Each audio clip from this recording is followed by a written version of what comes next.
You're listening to Force Majeure, an actual play podcast that is usually Star Wars, but today we're doing something slightly different. And that is the Village Green Preservation Society, a game of my own design using the newly christened Chaos Engine. That's right, we are fueled by chaos. If you find this fun or interesting and want to try playing it yourself, either with the generic system that I have written or with this scenario itself, you can access that for the simple price of $1 by joining our Patreon at patreon.com/forcemajeurepod. The enshillening has now been completed. The candles are lit, and we are going to visit the village of Eiderglass, where things are going to start escalating for our poor, unfortunate village elders. Poor, unfortunate village elders, would you care to introduce yourselves to our listeners and tell us a little bit about your characters? I've been listening to too much Dice Company because that is a Tom intro. Yeah, I was going to say, just got flashbacks. Hello, I'm Jeff. I am playing Old Jeb, the very reasonable, very friendly, very calm village priest. Hi, I'm Harry, and I'm playing Bardal the Liar, a character who is, of course, completely on the ball, is not a sort of slightly delusional old man who thinks he's an adventurer, but actually is a retired innkeep. Hi, I'm Lou. I'm playing Beryl Green, who will almost certainly not be having marital issues very shortly. Hi, I'm Rob. I'm playing Max, the village sheriff. He's A good boy. a very good boy because he's also a dog. Where we last left our heroes. The Gilded Weasel Adventurer Party have arrived in the sleepy village of Eiderglass. They have been appropriately fated as they have arrived. They have done their shopping and managed to not totally lose their calm. And after a degree of wrangling and encouraged by the sudden and unexpected spell of stormy weather, they have been ushered into the Eiderglass Taphouse to settle in for a few drinks and hopefully an early night before they can do anything too bad to the village. Unfortunately, the apple brandy is strong, the scumble is stronger. There is a group of farmhands who are playing a heedless game of hot pie and inviting Sir Boris the Stout, shiny-headed leader of the Gilded Weasels, to come and join them and risk his good looks in case he gets the jam. Players, we are in Situation 4. The heroes have gone to the pub. Can you keep the peace long enough for them to stumble to bed drunk? Or will they fireball the inn and sleep under the stars tonight, warmed by the embers? The clocks are ticking, and as I say, the tap house is thrumming.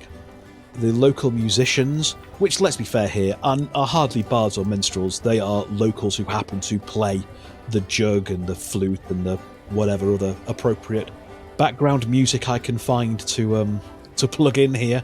Peek behind the curtain there, listeners. That's the instruments they can play. We're just gonna ride that wave. Ah, they've got a harpsichord. It's a very, very eerie calliope organ. There is music being played. The children have successfully been sent to bed. A number of the more esoteric locals, shall we say, are staying clear of the tap house.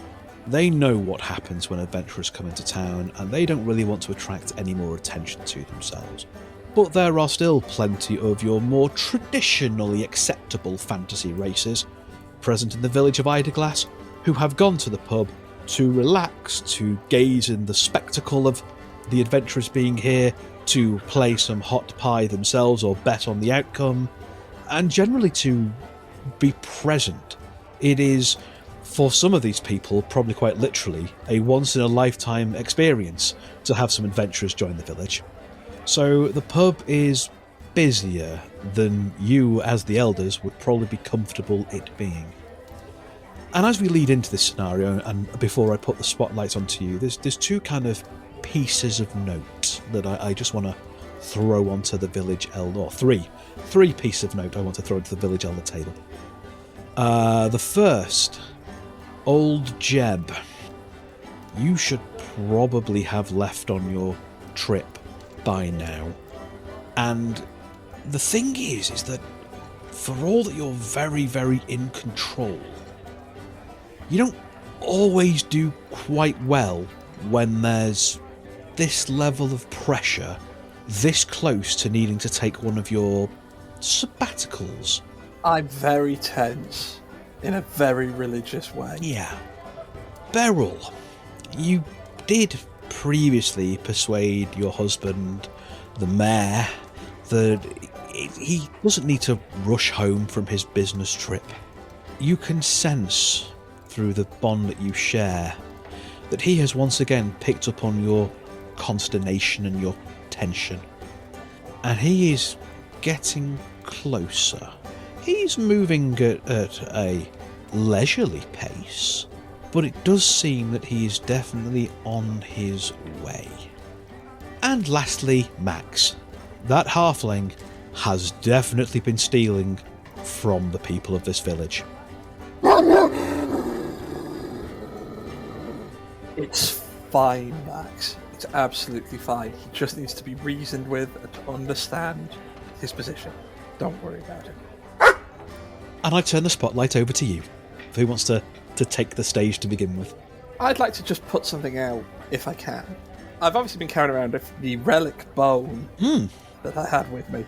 And I'm going to take this opportunity now that there's drinks and people are calm and they're all in one place, to thank Boris for all his hard work and to express that I'd like to reward him with this relic of our church, a bone taken from a hero who once fought the Lich Asgarim up to the far north, and said that if the Lich ever returns, the bone would be a powerful weapon in the hands of a righteous man.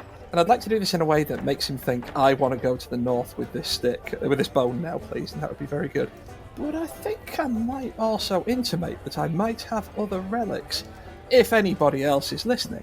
Not Boris, obviously, but if anyone else is listening, there might be things in the church. Okay, make me a roll, please. That's cool. And that's also why I'm going to take my quirk as a minus. But I like to think that I come across as quite reasonable, and that my unimpeachable honour in telling this story good sets me up as a potential quest giver. Yeah, as does your authority of being the village priest. After all, if anyone's going to know about sacred relics, it's going to be the village priest. Absolutely. And the best I got was a 5. Okay, that is a tick on both of your clocks. So, what does that look like then? How do things kind of progress here? Well, my ideal, in a lot of ways, is that Boris is obviously thrilled. He has a new hitty stick, and he seems to quite enjoy having both hitty sticks and armour that are made of dead people. So, bonus, right?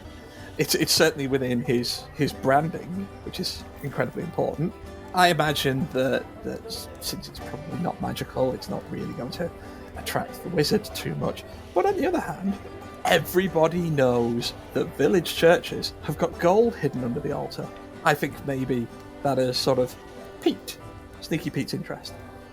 So yes, I think Boris the Stout, thank you very much for this interesting relic and for telling the tale that was attached to it.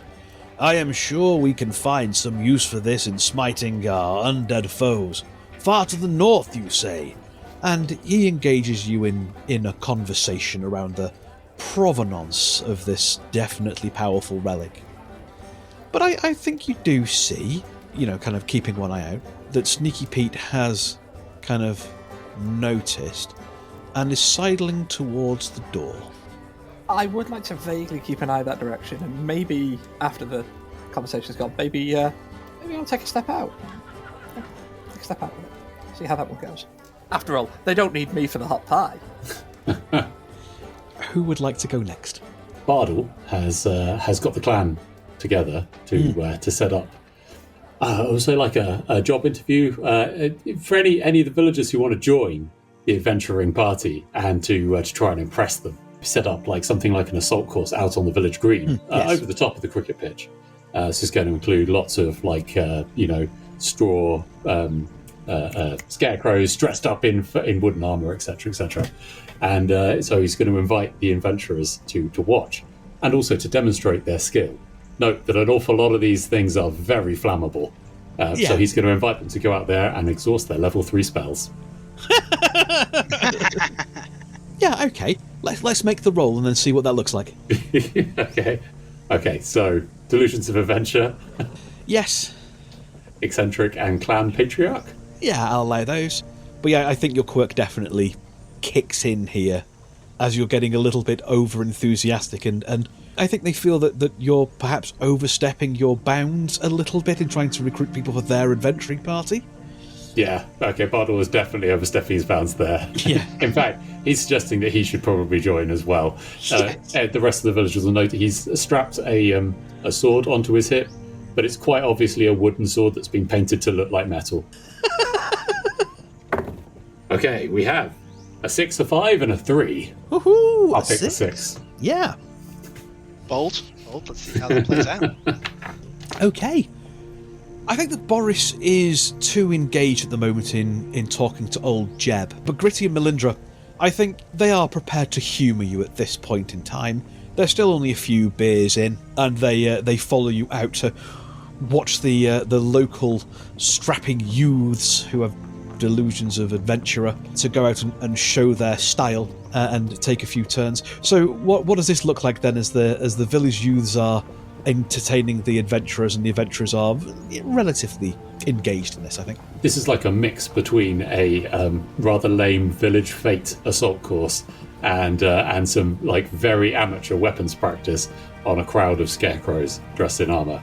So several of the clan obviously have to do their part and put in maybe a bit of a tepid effort going around this assault course. Finally, Bardal is going to turn to the adventurers and say, Malingerer, plenty of very good adventurers there. Several of those who could join the party. Maybe show them what you've got. Bet you've got some powerful magics, haven't you? Yes, I'm trying to remember her voice as well. This is what she sounds like for this episode, listeners, just, at me. Yes, they are very impressive, but I wouldn't want to strip your village of their stalwart defenders. But a demonstration of magic, you say? That I think I can do. And she strides into the field and raises her left hand, and it starts to glimmer gently in a lambent whitish blue light, and it seems like the stars, which are just starting to twinkle in the sky, almost fall down into her hand, which she then raises up and brings down with her fist clenched, and motes of starlight fly out from her hand and punch neatly burning holes through several of these scarecrows, which then kind of topple and creak onto the ground. Well, hopefully that was the most powerful magic that they have. Oh, wondrous display, young Malingerer. An apple brandy. And Bardal will try and give some booze to the winner. Yes, I will take some of your apple brandy. Thank you. And she takes a sip, and one of her eyes starts twitching uncontrollably. Nothing to worry about. No. Little glitters of starlight start to spackle around her other hands as she takes a big old swing and kind of passes the bottle back to you slightly cross-eyed. Oh, that's an acquired taste. Taste? Tastes like water. Yes, certainly liquidy, mostly. Have another swig. It improves with the more you have. But yes, they stay outside for the moment, sharing your brandy, and they do engage in a few more kind of demonstrations. Gritty shows off a sort of his axe-throwing prowess and that sort of thing, burning through some of their battle master manoeuvres and that sort of stuff, They're about to take a long rest. They don't need to preserve their resources. It's all fine. Exactly. Everything's fine. Who wants to take next? I think Max will have followed Squeaky Pete out, as I know that, as Max knows, they've been on the rob. Now, taking some cues from historical events, the ancient tale that goes of the dog that was rewarded when they rescued someone out of a lake. Now, this dog enjoyed that reward of a steak, so then would occasionally push people into the lake to rescue them for the lake, for the food. Max is going to try and knock Squeaky Pete into I'm assuming the town well as he walks past. Yeah. And then rescue him from said well. So that, try and pull a rope or move a bucket or something so that he falls in, and then rescue him. What's that, Timmy? Squeaky Pete stuck down the well. Yeah, exactly. So I'm thinking disarming demeanor, because he's not going to be expecting that. Maybe a nose for trouble? I'll allow nose for trouble because you are tracking a known thief. Yeah. He is creating trouble. Yeah. A nosedive into trouble. Yeah. Yeah. But I think I'm going to have your quirk of dog impact on here. Yes. Yeah. Because Because trying to set up the trap is going to be hard because no opposable thumbs. Yeah, and just not that full detailed level of trigonometry and Yeah. Understanding of exactly how the world works. Yeah. I've got the idea of a plan. I will say this. This is something that came up last week when Max was referred to as an intelligent dog. His trigonometry is atrocious. I really don't know why people keep saying he's so intelligent. I'm intelligent. Max is intelligent for a dog. There's very few canine physicists. Yeah. It's more of a cat thing. Yeah. Dogs are more into geography. So how does the reroll mechanic work in this? Or can I spend stress or fate or hero points? Did I have advantage? I think the reroll mechanic works badly in this. Oh. Yeah. I think we'll need to take that one. No, it's not a 1 actually. It's a 2 and a 3, but they are both fails, I believe. Yeah, they are. What goes wrong? Obviously, Sneaky Pete is a highly trained, rogue thief. So as I push them, they just simply, dodge out of the way, and Max ends up all bandaged up in the ropes and starts loudly asking her.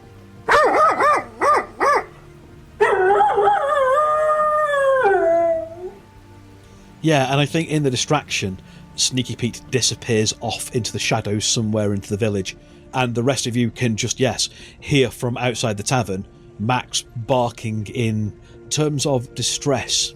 Old Jeb, you did see Sneaky Pete sneak out, but saw him followed by Max, so you couldn't quite get out. You kept trying to disengage from the conversation with Sir Boris, but... It's fine now. The sound of Max in trouble suggests that there's things we can do still. Yeah. Beryl, I think you're next up on the... Yeah, so Beryl's just going to try and keep a lid on things.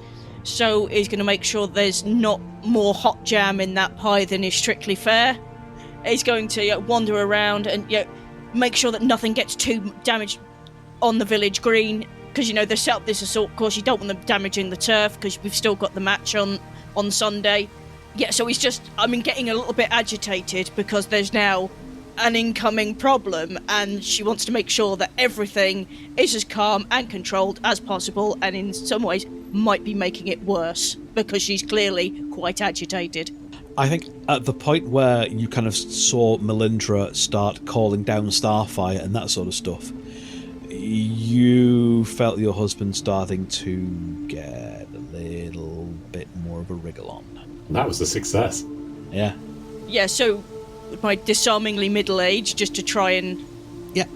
And my font of druidic powers, I'm just trying to fix some of the burn marks. Yep. Regrow the turf. Yep. Regrow the turf, but clearly I am not paying 100% attention. Yep. So I think that's 2 dice overall. Yeah. I was going to say, how do you manage the jam when it's already in a pie? Do you have a jam extraction syringe? Or are we going try to cool it down with magic? Well, it's when they're filling the pie, because they've got to, Oh, okay. Yes. And if nothing else, calling a very gentle zephyr to cool it down. Blow, blow. That's a 5. Okay. You've made ice jam. Now it is frozen solid, and we'll just, give him a concussion. Yes, that's mixed successes then. What does that look like then? How does the situation kind of escalate on both sides? Well, yeah, so the pie has been cooled, some turf has been regrown, but some of Beryl's agitation is being transmitted to a physically higher power. Yes. Yeah, and I think that, you definitely feel him starting to pick up speed. And also, probably from out of, her right hand, just some claws start to grow. And you have to, hurriedly tuck it away before... I think Melindra possibly clocks that something is going on with you around that, because she is the mistress of the arcane arts and can read. So I think possibly kind of her magic senses detect that there is something more happening than just traditional druidic empowerment. And you see her watching you with a bit of an appraising eye. Of course, the appraising eye still occasionally twitches uncontrollably as the after effects of Bardol's brandy, but there is that look there. Following the barking of Max, I think that Sir Boris has broken off his conversation with you, old Jeb, and I think a couple of the villagers are trying to make their way out of the pub to see what's going on, but kind of keep stumbling over and getting each other's way a little bit. I will take advantage of the slight distraction, and being a sprightly chap, as I said, I'm going to take a sort of a circuitous but brisk route back around to the church, stopping to grab something from the pack that I'd set up for when I was leaving. Yeah. And then I'm gonna head inside and just take a few moments where it's quiet and just see if anybody comes to visit him. I think as you get to the church, you do see that the door is very slightly ajar. Oh, excellent. I mean, I don't know how a door can be ajar, but... I'm glad that you said it, because I was very close to. Well, I also knew Same. that Rob would say it if I didn't, and I just wanted to stop that happening. At least it's not jammed. I will step inside, close the door, put my mask on, take out Sneaky Pete's dagger, and I know the layout of my church very well. So even in the dark, I'm going to check where Sneaky Pete is. He appears to currently have his back to you, because you've come in through the back way, behind the altar, rifling through the donations box. Then he's dead. I will stab Sneaky Pete as many times as I can legitimately get away with. Yeah, it's on. It's on. Cool. Oh dear. The downside I feel here is you probably don't have a lot of dice to this particular roll. I somehow suspect I'm not going to get reasonable everybody's friend and unimpeachable honour into this particular one. I'll allow your village priest because it is your church. Yes, good. But I think it's just a one dice roll because your quirk is definitely kicking in to counter out the one that the base one you get for luck. Yes. So yes, absolutely. My monomaniacal need to kill has in fact removed my dice. So that's what it was. Well, can I ask a question? How does the re-roll mechanic work? And when I said I will stab him as many times as I can, I was hoping for a number higher than 1. I was actually hoping for a number that was higher than 0, but even that seems like it's pushing it. I got a 1. unfortunately, his roguelike instincts, as Max has already found to his own peril, are a little... it's that improved evasion, man. It's going to get you every time. So what does this look like as your attempted murdering of Sneaky Pete does not go quite according to plan? Well, first off, it's embarrassing. I want to make that clear. I am mortified. But mostly it involves a swing of a dagger at him, which I'm hoping, if anything, I can play off as I'm clipping into the altar as if to draw his attention, and we're going to ignore my murder mask for a minute. What does your murder mask look like? I think let's zoom in on how ignorable your dedicated ritual murder mask actually is. Paint me a picture here, G. I'm getting button face from Nightbreed, I'll be honest with you. Well, what I'm thinking is this. You know Dishonored? You know there's that cool skull-like mask that's like under the hood and stuff like that? And like it's got like sort of like the eyes that are sort of almost too real and all that kind of stuff? Yeah. That, made by somebody with no blacksmithing talent, out of wood. It's not a good mask, but it doesn't have to be when you believe that it's what lets you kill people. So, yeah, it's not great. It's not super good, if I'm completely truthful. But probably scary if there's a guy wearing it with a dagger, and he's probably saying something along the lines of, "Finally, cosmic justice arrives," or something like that, you know? Yeah. So I will do that, and I'll just kind of hope that I can play this off as a, "Ooh, scared you, Pete. Maybe next time you won't steal from my altar." I'll be honest with you. I'm not sure that you're going to be able to pass this off as a harmless little warning prank. I don't think there's the slightest chance in the world. However, he's a high-level adventurer who's going to kill me otherwise. So I'm going to try, because the alternative is continue attempting to stab him while he shouts for his friends. Yeah, I mean, at the moment he hasn't shouted for his friends, he's kind of dodged and rolled out of the way. And then he's drawn his own blades, and has a big old grin on his face, and his eyes have gone very, very wide. I don't think he needs a mask. Acceptable. I'm probably smiling as well, but you can't see it because of the murder mask. Yeah. And I think we're going to just leave that little tableau there just for a second. just for a second, I think. Oh no.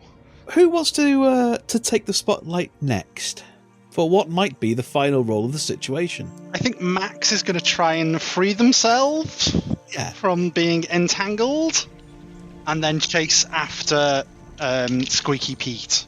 Yeah. I'm going to throw you a bonus die because enough of the villagers have come out to see what's going on. They're going to try and help you get out of the entanglement. The entanglement. So 1 for luck, bonus die, like good in a fight, so he's like big and strong. Yeah, but -1 for being a dog because you lack the dexterity necessary to untangle yourself easily from the ropes. Yeah, that's fine. Yeah, I've seen a dog get tangled in stuff. They just make it worse. I'm probably like trying to bite my own tail, bite the people helping me. Max is very frightened. But with all that adrenaline coursing through Max's system, he tears himself free with a 6. Woohoo! Charges after Sneaky Pete. Everybody come and look, there's a murder happening. Yes. You'll never guess what, Max. Sneaky Pete made me wear a murder mask and carry a dagger. I've got no idea what's going on. What a monster. Oh. But it is ultimately in your favour. Yeah. So while I think you and some of the other villagers probably do go tearing off to see what's going on, I think the rest of the adventuring party at the moment are staying in the inn. You know, they're not bothering to come out. They haven't noticed that Pete's missing, or if they have, they clearly don't care that much. It's something that he does. The music is still playing, and they don't care about a dog barking, so... And the dog barking's now stopped. Yeah, so I think that they are staying in the tavern for the moment, but you and your entourage are closing in on the church, potentially to help old Jeb out, if needs be. We'll see how that plays out, but currently the scales are tipping slightly in your favour. Yay! Who wishes to go next?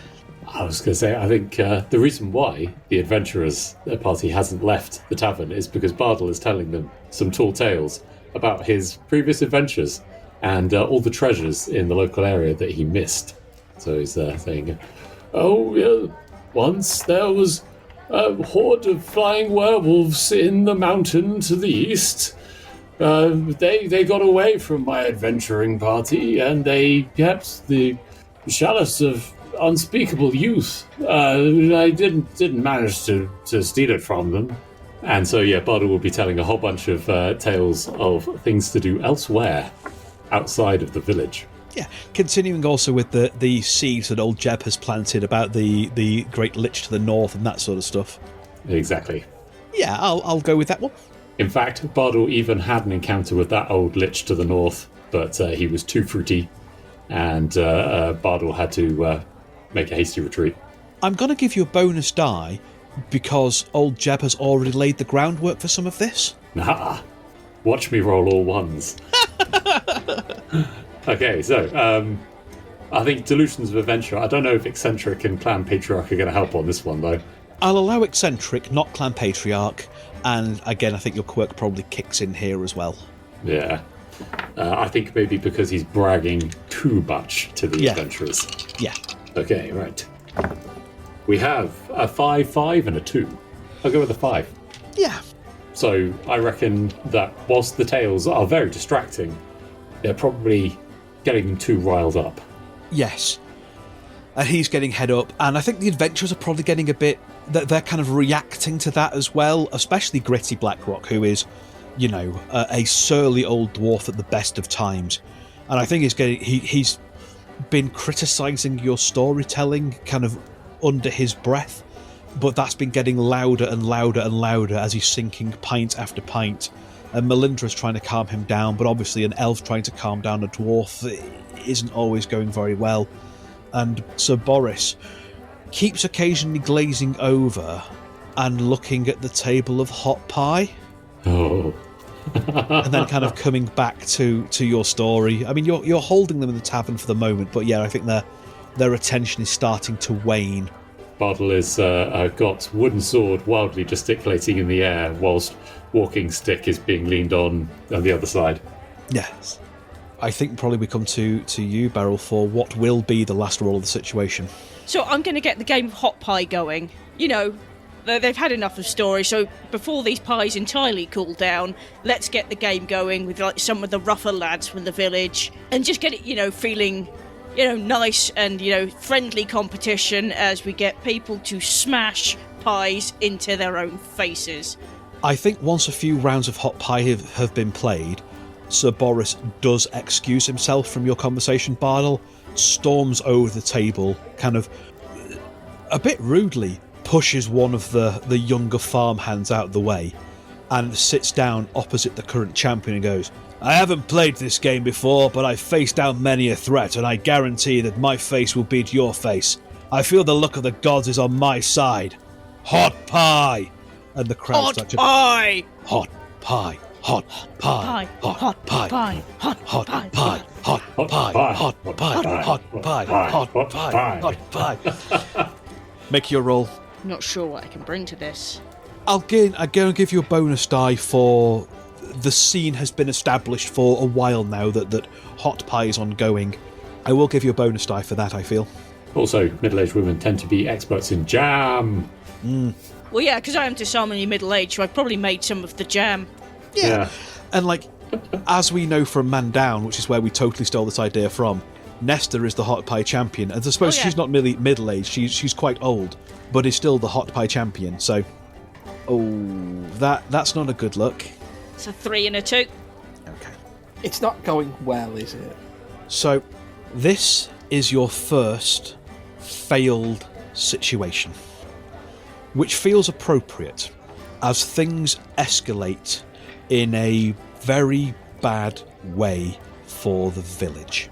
I'm going to ask you what that looks like immediately for where you are, but then I think I'm going to start drawing some of these threads together as we move into the final situation, which is not the situation that I had written. The situation I'd written was quite different, but I much prefer where we're heading here. Tell me what this looks like, first of all, as the situation escalates around Beryl, and then I will detail what goes on in the rest of the village. Well, clearly, either Beryl had not cooled down that pie enough, or someone has sabotaged the pies, because that jam is scalding, and Sir Boris gets an absolute face full of it, so his face is just covered in, sticky jam burns, and you can't get it off. It's that level of stickiness of jam, it will not come off. So he lets out an ear-piercing scream as this hot jam hits his face like napalm, and Beryl's eyes flash bright green. And I think as he stumbles back, kind of screaming, the farmhand that he pushed takes the opportunity to sucker punch Sir Boris in the back of the head, dropping Sir Boris down to the ground as he grits his face. Gritty black rock shoulder barges that villager, sending him flying into the table of pies and the rest of the villagers, who then kind of dust themselves off and start advancing on Gritty and Melindra. Melindra takes a few steps back, her eye twitching uncontrollably again from the brandy, necks a mouthful more of the brandy, and her hands become wreathed in sorcerous flames. Gritty pulls out a pair of hand axes as he's staring down this group of unarmed peasants. And I think Max and 3 of the villagers burst in through the main entrance of the church, bracketing Squeaky between them and you, old Jeb, on the other side of the altar. And they get taken aback a little, having never seen you in your more esoteric ceremonial attire. Squeaky Pete kind of sees the rest of the villagers come in with Max behind him, looks over his shoulder, looks towards old Jeb, looks back towards Max and the villagers, kind of gets a bit of a side-on profile and starts spinning like his left and right hand with the knives in hypnotic patterns, grinning wildly, kind of like bouncing on his big hairy toes, and goes, "All right then, it's on!" And I think that is where we're going to end the episode for this week.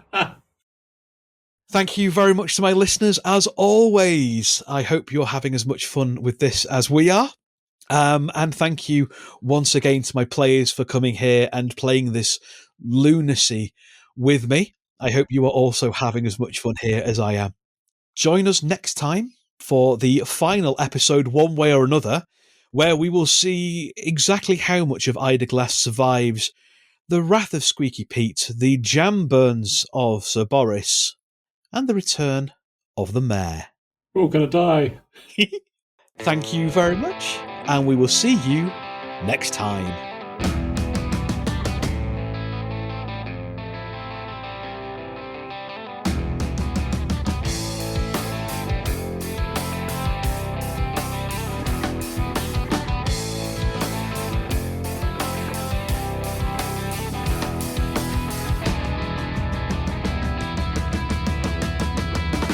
Force Majeure is played using the Star Wars Force and Destiny game system by Edge Studios. Our intro music is by the amazing Sly Fox Audio. Check out more of her work at soundcloud.com/SlyFoxAudio. Our outro music is Suburban Outlaw instrumental version by Forget the Whale, used with gratitude under a Creative Commons license. Many of the sound effects and soundscapes are created using Sirenscape, because epic games need epic sounds. If you're enjoying the show and want to support us, there's 3 ways you can do that. The first is by joining our Patreon at patreon.com/forcemajeurepod, where for as little as $1 a month you get access to outtakes, adverts, various other stuff, and my fortnightly ramblings. You can drop us a coffee at ko-fi.com/forcemajeurepod, or you can leave us a rating and review wherever you get your podcasts. If you want to interact with us, there's a few ways you can do that. We are on the social medias, Facebook, Instagram and Twitter as @ForceMajeurePod, and we're over on Mastodon as @ForceMajeurePod at dice.camp. You can also join our Discord, link in the show notes. Thank you very much for listening and being with us as we tell these stories. We hope you are having fun, and we will see you next time.